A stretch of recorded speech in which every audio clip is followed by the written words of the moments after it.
Tercera, Eva Mari Tomás, la escuela de 43 Por favor, la aula de criterio y la residencia se va a mantener con el apoyo.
Por favor, no las de criterio, Carlos, se va a mantener con el podio.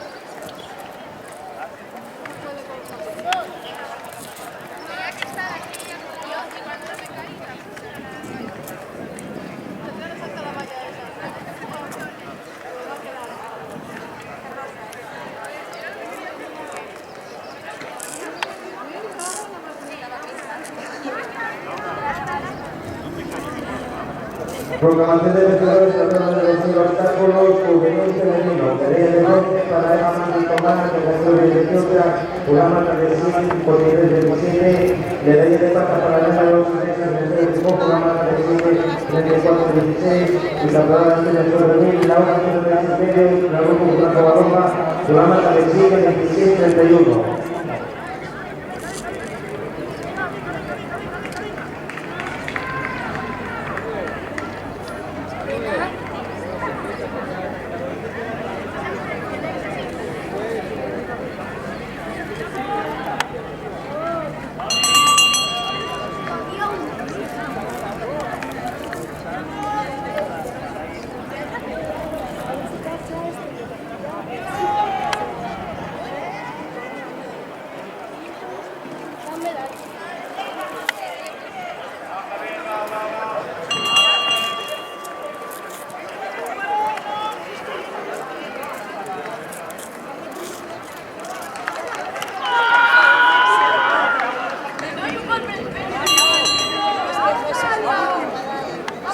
Pero se lo agradecemos a la joven de masculino control.